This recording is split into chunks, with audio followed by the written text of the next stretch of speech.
அன்பர்களே, ஆண்டவராகிய இயேசு கிறிஸ்துவின் நாமத்தில் உங்களுக்கு மனம் நிறைந்த வாழ்த்துக்களை தெரிவித்துக் கொண்டு சத்திய வசனம் திருமறை பாட நிகழ்ச்சிக்கு உங்களை அன்போடு அழைக்கிறோம். சத்திய வசனம், இது தேவனின் வசனம். நாம் சோர்ந்து போகையில் கரம் கொடுக்கும் நம் தேவனின் வசனம், நம் தேவனின் வசனம். ஆதியாகமம் 16ஆம் அதிகாரம் 1. ஆபிராமுடைய மனைவியாகிய சாராய்க்கு பிள்ளை இல்லாதிருந்தது. எகிப்து தேசத்தாளாகிய ஆகார் எனும் பேர் கொண்ட ஒரு அடிமை பெண் அவளுக்கு இருந்தாள். 2. சாராய் ஆபிராமை நோக்கி, நான் பிள்ளை பெறாதபடிக்கு கர்த்தர் என் கர்ப்பத்தை அடைத்திருக்கிறார். என் அடிமை பெண்ணோடே சேரும், ஒருவேளை அவளால் என் வீடு கட்டப்படும் என்றாள். சாராயின் வார்த்தைக்கு ஆபிராம் செவி கொடுத்தான். 3. ஆபிராம் கானான் தேசத்தில் 10 வருஷம் குடியிருந்த பின்பு ஆபிராமின் மனைவியாகிய சாராய் எகிப்து தேசத்தாளான தன் அடிமை பெண்ணாகிய ஆகாரை அழைத்து அவளை தன் புருஷனாகிய ஆபிராமுக்கு மறுமனையாட்டியாக கொடுத்தாள். கர்த்தருக்குள் பிரியமானவர்களே, ஆண்டவராகிய இயேசு கிறிஸ்துவனுடைய புண்ணிய நாமத்தினாலே சத்தியவசன நிகழ்ச்சியை காண்கின்ற கேட்கின்ற ஒவ்வொருவரையும் ஆசீர்வதிப்பாராக. ஆபிரகாமை குறித்த தொடர் செய்திகளை நாம் கற்று வருகிறோம். ஆண்டவர் தாமே ஆபிரகாமின் வாழ்க்கையின் மூலமாக என்னோடு உங்களோடு தொடர்ந்து அவர் பேசுவாராக. பரிசுத்த ஆவியானவர் தாமே புதிய அர்ப்பணிப்போடு அவரோடு சேர்ந்து வாழ, கிறிஸ்துவோடு சேர்ந்து வாழக்கூடிய கிருபையை தருவாராக. உங்களுக்காக நாங்கள் பிரார்த்தனை செய்கிறோம். எங்களுக்காக நீங்கள் பிரார்த்தனை செய்ய உங்களை அன்போடு அழைக்கிறோம். ஆபிரகாமின் தவறுகள் நம்முடைய மனித வாழ்க்கையில் பேட்டரிஸ், அதாவது மின்கலங்களை அடிக்கடி நாம் பயன்படுத்துவதுண்டு. இந்த பேட்டரியிலே ப்ளஸ் உண்டு, மைனஸ் உண்டு. அதே போல் ஒவ்வொரு மனித வாழ்க்கையிலும் அங்கே நற்பண்புகளும் உண்டு, குறைகளும் கரைகளும் உண்டு. ஆகவே நற்பண்புகள் தேவனிடத்திலிருந்து நாம் பெற்றவைகள். ஆனால் தீய பண்புகள், குறைகள் என்பது நம்மால் உருவாக்கப்பட்டவைகள். சாத்தானுக்கு நாம் இடம் கொடுக்கும் பொழுது அவைகள் நமக்குள்ளே வளர்ந்து விடுகின்றன. குறைகள் இல்லாத ஒரே ஒருவர் இந்த பூமியிலும் சர்வலோகத்திலும் யாரென்றால் நம்முடைய ஆண்டவராகிய இயேசு கிறிஸ்து ஒருவர் தான். அவர்தான் பரிபூரணர், அவர்தான் குறையில்லாதவர் என்று சொன்னால் மிகையாகாது. ஆபிரகாம் விசுவாசிகளின் தகப்பன், உண்மைதான். ஆபிரகாம் தீர்க்கதரிசி, உண்மைதான். ஆபிரகாம் தேவனுடைய சிநேகிதன், உண்மைதான். ஆனாலும் அவனுடைய வாழ்க்கையிலே குறைகள் காணப்பட்டது.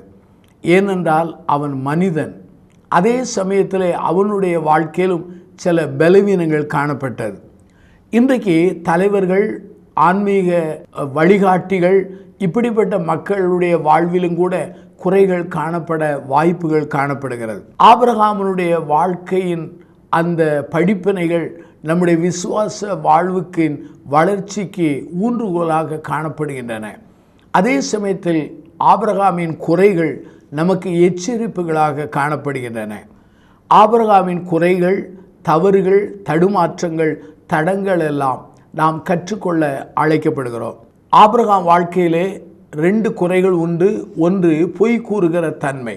ஆபிரகாம் தன்னுடைய மனைவியை சகோதரி என்று சொன்னான். தன் மனைவி தன்னை சகோதரர் என்று சொல்ல அவன் கட்டாயப்படுத்தியதை வேதாமத்திலே வாசிக்க முடிகிறது. அருமையானவர்களே, பொய் என்பது ஒரு பயங்கரமான ஒரு நிலையாகும். ஆனால் இந்நாட்களிலே பொய்யை சாதாரணமாக மக்கள் எண்ணி விடுகிறார்கள். யாத்ரா புஸ்தகம் 20ஆம் அதிகாரம் 16 பாருங்கள். பிறனுக்கு விரோதமாய் பொய் சாட்சி சொல்லாது இருப்பாயாக என்று வேதவசனம் சொல்கிறது. தேவன் அருவருக்கும் 7 பாவங்களிலே நீதிமொழி 6ஆம் அதிகாரம் 17 to 19 வாக்கியங்களிலே இதை காண முடிகிறது. அருமையானவர்களே, அந்த 7 அருவருப்பின் பாவங்களில் ஒன்று என்ன? அபத்தம் பேசும் பொய் சாட்சி என்று சொல்லப்படுகிறது. சங்கீதக்காரனுடைய சங்கீத புஸ்தகத்திலே 119ஆம் சங்கீதம் 163 பொய்யை பகைத்து அருவருக்கிறேன் என்று சொல்லி சங்கீதக்காரன் சொல்கிறார். அருமையானவர்களே, நீதிமொழியின் புஸ்தகம் 12ஆம் அதிகாரம் 22 பொய் உதடுகள் கர்த்தருக்கு அருவருப்பானவைகள், நீதிமான் பொய் பேச்சை வெறுக்கிறான். நீதிமொழியின் புஸ்தகம் 13:5 இதை வாசிக்க முடிகிறது.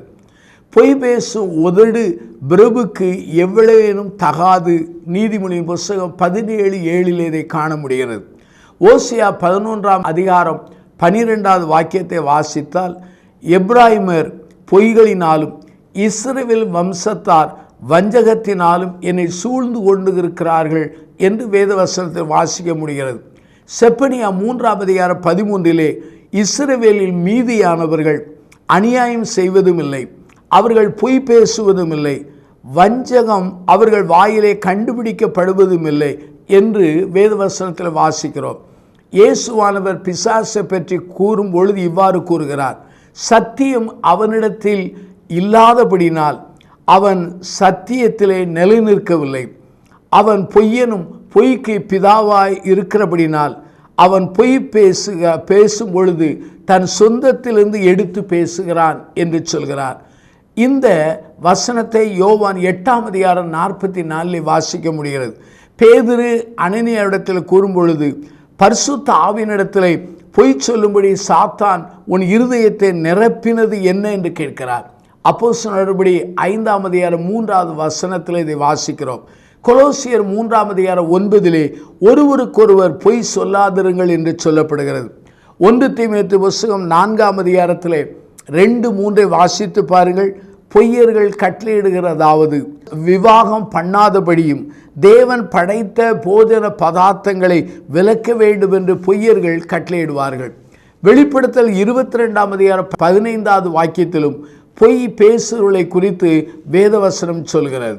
அருமையான என் சகோதர சகோதரிகளே, ஆபிரகாம் ஒரு விசுவாசியாக இருந்தாலும், விசுவாசிகளுக்கு தகப்பனாக இருந்தாலும், அவன் தன் மனைவியை சகோதரி என்று சொன்னான்.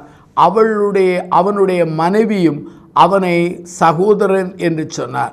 பொய் சொன்னது மாத்திரமல்ல, பொய் சொல்ல பலரை தூண்டின மனிதனாக ஆபிரகாம் காணப்படுகிறார். ஆபிரகாமே பொய் சொன்னான். அப்படியானால் நான் பொய் சொன்னால் என்ன என்று சொல்லி உங்களை திருப்திப்படுத்துவது நல்ல காரியம் அல்ல. அருமையானவர்களே, இங்கே வேத வசனத்திலே ஆபிரகாமினுடைய குறை என்ன? பொய் சொல்லுகிற விளைவாகும். எகிப்திலே அங்கே பார்வோனுக்கு முன்பாக அவன் பொய் சொன்னான் என்பதை ஆதியாகமம் 12ஆம் அதிகாரம் 16வது வாக்கியத்திலே நாம் காண முடிகிறது. இந்த ஆபிரகாம் பொய் சொன்னதின் விளைவுகள் என்ன? அங்கே ஆதியாகமம் 12:16 சொல்கிறது, சாராள் நிமித்தம் அவன் ஆபிரகாமுக்கு தயை பாராட்டினான். அவனுக்கு ஆடுகளும் கழுதைகளும் வேலைக்காரர்களும் வேலைக்காரிகளும் கோழிகை கழுதுகளும் ஒட்டங்களும் கிடைத்தது. பொய்யின் விளைவு என்ன? பொருளாதார செழிப்பு தான். இருப்பினும் ஆன்மீக வாழ்க்கையிலே கரைப்பட்டவனாய் காணப்பட்டான். அவனுடைய வீழ்ச்சியை ஆண்டவர் திருமறையிலே எழுதி வைத்திருக்கிறார். ஏனென்றால் நமக்கு எச்சரிப்பாக காணப்படும்படியாக. அருமையான என் சகோதர சகோதரிகளே, பொய்யினுடைய விளைவு என்ன? ஆதியாகமம் 12ஆம் அதிகாரம் 2வது வாக்கியத்தை பாருங்கள். நீ ஆசீர்வாதமாய் இருப்பாய் என்று ஆபிரகாம் கொடுக்கப்பட்ட ஆசீர்வாதம். ஆனால் இதே ஆபிரகாமின் பொய்யின் நிமித்தம் அங்கே பார்வோனுடைய வீட்டாருக்கு வாதை ஏற்பட்டது. ஆபிரகாமுடைய மனைவியாகிய சாராள் நிமித்தம் கர்த்தர் பார்வோனையும் அவன் வீட்டாரையும் மகா வாதைகளினால் வாதித்தார். ஆகவே ஆசீர்வாதமாய் இருக்கப்பட்ட மனிதன் இப்பொழுது அநேகருக்கு வாதைகளை உருவாக்குற மனிதனாய் காணப்பட்டார். பொய் பேசின ஆபிரகாமையும் சாராளையும் பார்வோனும் அவனுடைய மக்களாய் எகிப்தியர்கள் ஏற்றுக்கொள்ளவில்லை. இவர்களை ஏற்றுக்கொள்ளவில்லை என்றால் ஆண்டவர் எப்படி ஏற்றுக்கொள்வார்? சிந்திக்க நீங்கள் அழைக்கப்படுகிறீர்கள். அருமையானவர்களே, இந்த பொய்க்கு காரணங்கள் எவைகள்? அதை நான் சொல்ல விரும்புகிறேன். தேவ பயத்தை காட்டிலும் ஆபிரகாம் மனித பயத்துக்கு முக்கியத்துவம் கொடுத்தார். அருமையானவர்களே, வானத்தையும் பூமியும் மனுமக்களை படைத்தவர் ஆண்டவர்தான். ஆண்டவருக்கு தெரியாமல் தன் வாழ்க்கையில் எது நடைபெறாது என்கிற விசுவாசம் உள்ள மனிதன் இப்பொழுது ஆண்டவர் மேல் உள்ள பயத்தை காட்டிலும் மனித பயத்துக்கு அவர் இடம் கொடுத்தார். நீதிமொழியின் புஸ்தகம் 29ஆம் அதிகாரம் 25 பாருங்கள். மனிதனுக்கு பயப்படுகிற பயம் கண்ணிகளை உருவாக்கும் என்று சொல்லப்படுகிறது. மனித பயத்தினாலே பொய்யை உண்மையாக்குகிறோம், உண்மையை நாம் பொய்யாக்கி விடுகிறோம், புரளிகளை பரப்பி விடுகிறோம், வதந்திகளை நாம் வளர்க்க ஆரம்பித்து விடுகிறோம். அருமையானவர்களே, இந்த பொய்யானது இன்றைக்கு என்றைக்கு நிலைத்திராது, சத்தியமே நிலைத்திருக்கும் என்பது மாறாத உண்மையாகும். பொய் என்றால் என்ன? மிகைப்படுத்தி கூறுவது பொய்யாகும். தான் எழுதாததை தான் எழுதியதாக சொல்வது பொய்யாகும். தான் கூறாததை தான் கூறியதாக சொல்வது ஒரு பொய்யாகும். கர்த்தர் வெளிப்படுத்தாத ஒன்றை ஆண்டவர் எனக்கு வெளிப்படுத்தினார் என்று சொல்வதும் கூட ஒரு விதமான ஒரு பொய்யாய் அது காணப்படுகிறது. பொய்யிலே சிலர் ஒயிட் லை என்று சொல்வார்கள், அதாவது வெள்ளை பொய் என்று சொல்வார்கள். வெள்ளை பொய் என்றால் என்ன? நீங்கள் சிந்திக்க அழைக்கப்படுகிறீர்கள். நீங்கள் ஏன் என்னுடைய திருமணத்துக்கு வரவில்லை என்று சொன்னால் அவர்கள் சொல்கிற பதில் என்ன? அவர்கள் வர விருப்பமில்லை, ஆனால் அந்த பதிலை சொல்ல மாட்டார்கள். எனக்கு இன்னொரு பணி இருந்தது என்று பொய் சொல்வார்கள். பிறரை துன்பப்படுத்தாமல் வேதனைப்படுத்தாமல் சொல்லுகிற ஒரு பதிலே வெள்ளை பொய் என்று ஒருவர் எழுதுகிறார். அருமையானவர்களே, நாம் நம்மை காப்பாற்ற பொய் சொல்கிறோம், நாம் பிறரை காப்பாற்ற பொய் சொல்கிறோம், நம்முடைய வீழ்ச்சியை மறைக்க பொய் சொல்லிவிடுகிறோம், நம்முடைய கௌரவத்தை பேணுவதற்கு பொய் சொல்லிவிடுகிறோம். ஆனால் பொய் தான் என்பதை நாம் மறந்து விடக்கூடாது. ஆபிரகாம் வாழ்க்கையிலே இந்த பொய்யானது திருமறையிலே அது அவனுடைய கரையாக அங்கு எழுதப்பட்டிருக்கிறது. அருமையானவர்களே, இந்த ஆபிரகாமின் பொய்யின் மூலமாக பல எச்சரிப்புகள் தரப்பட்டிருக்கிறது. ஆதியாகமம் 20ஆம் அதிகாரம் 1-18 வாசித்து பாருங்கள். கேராருக்கு ஆபிரகாம் போகிறான். அங்கேயும் ஆபிரகாம் தன்னுடைய மனைவியை சகோதரி என்று சொல்கிறான். அதே சமயத்தில் சாராளும் ஆபிரகாமை சகோதரன் என்று சொல்கிறார். அந்த சமயத்தில் அந்த அபிமெலேக்கு ராஜா சாராயை தன் அரண்மனைக்கு கொண்டு வந்து விடுகிறான். ஆண்டவர் சொப்பனத்திலே அபிமெலேக்கு எச்சரிக்கிறார். அவன் ஒரு தீர்க்கதரிசி. அந்த பெண் அவன் இன்னொருவனுடைய மனைவி, அவளை தொடாதே என்று சொல்கிறார். அந்த மனிதன் தீர்க்கதரிசி உனக்காக வேண்டுதல் செய்வான், அவளை அனுப்பிவிடு, அனுப்பி விடாவிட்டால் நீ செத்தாய் என்று சொல்கிறார். அருமையானவர்களே, இந்த இடத்திலே நாம் சிந்திக்க நாம் அழைக்கப்படுகிறோம். ஆபிரகாமனுடைய வாழ்க்கையிலே அங்கே மனித பயத்தினாலே அந்த பொய்யை மறுபடி சொல்கிறார். எகிப்திலே சொன்னான், இப்போது அங்கே கேராரிலும் அவன் சொல்ல ஆரம்பிக்கிறான். அங்கே ஆதியாகமம் புத்தகம் 20ஆம் அதிகாரம் 12 பாருங்கள். அவன் சொல்லுகிற ஒரு காரியம் என்ன? இங்கு தெய்வ பயம் இல்லை என்று நான் பயந்ததினால் இப்படி சொன்னேன் என்று சொல்கிறார்.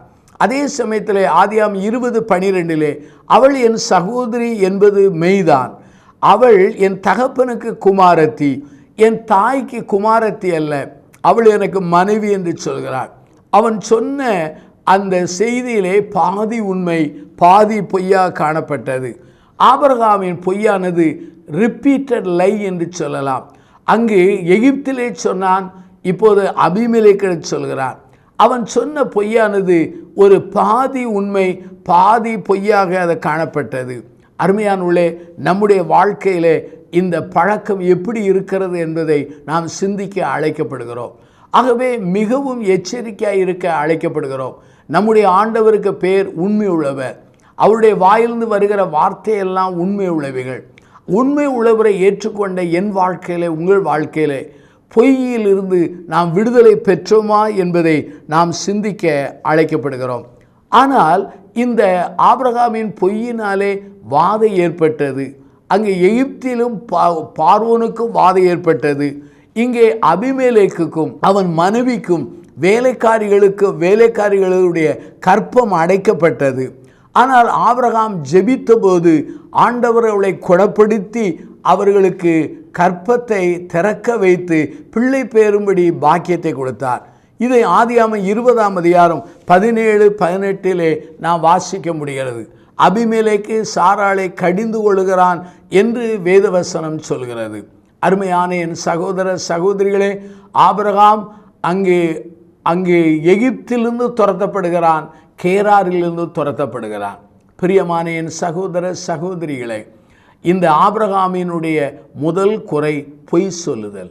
இன்றைக்கு என் வாழ்க்கையும் உங்கள் வாழ்க்கையும் தேவ சமூகத்தில் வைத்து நம்மை மறுமதிப்பீடு செய்ய ஆண்டவர் பலன் தருவாராக.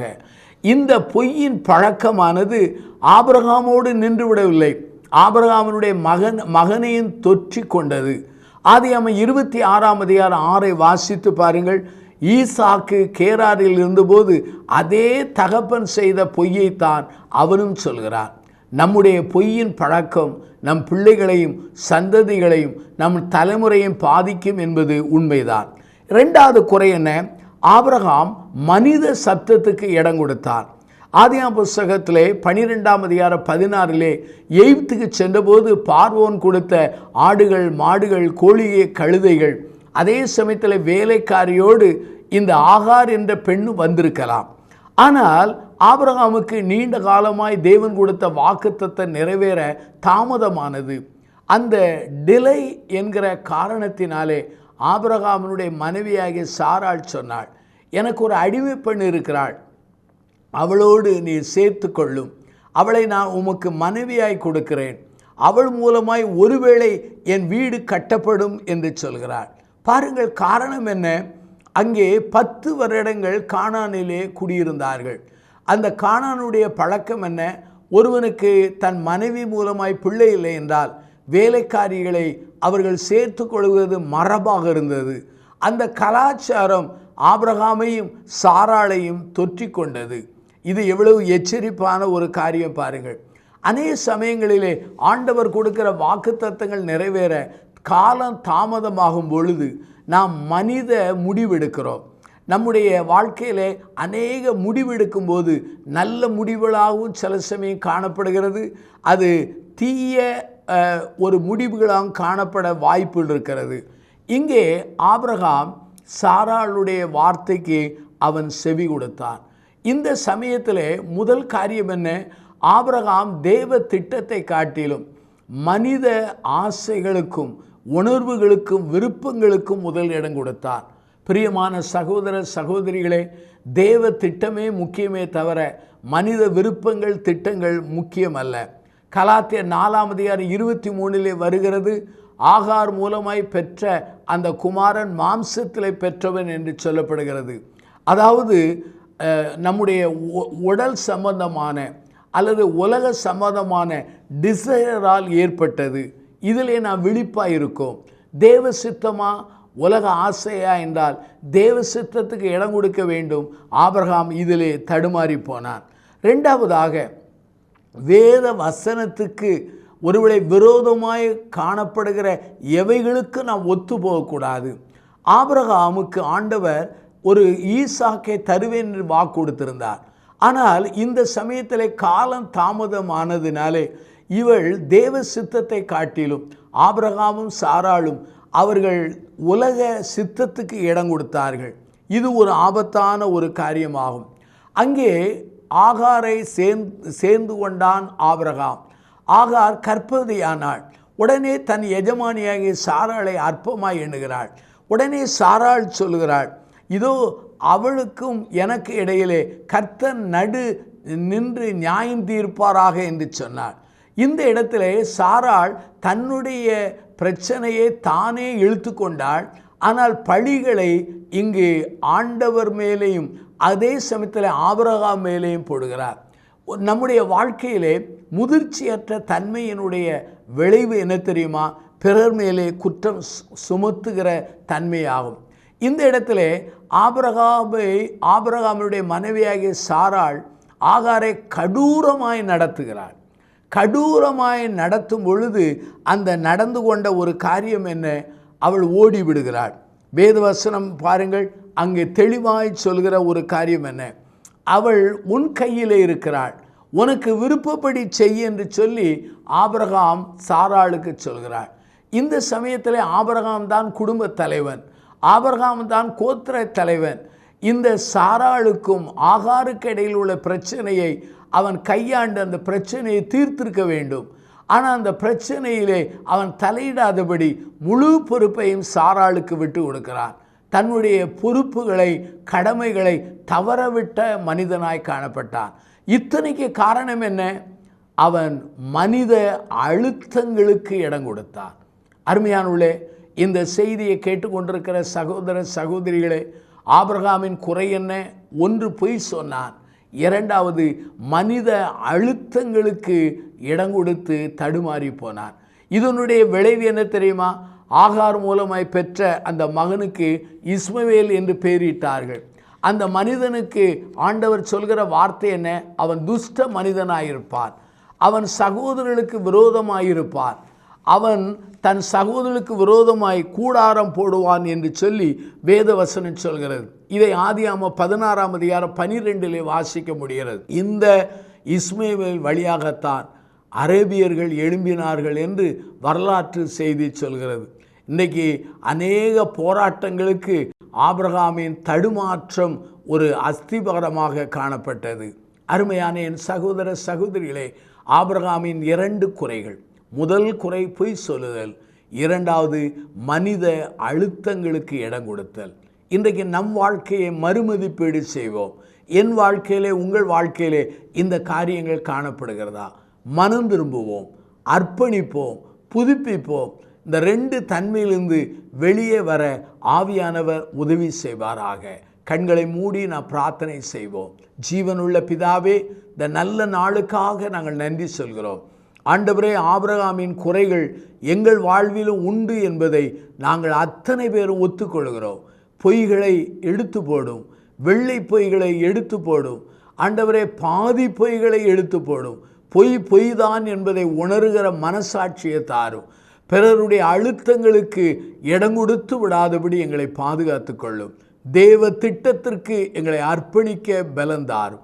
இந்த செய்தியை கேட்டு அர்ப்பணித்த மக்களை ஆசீர்வதியும்.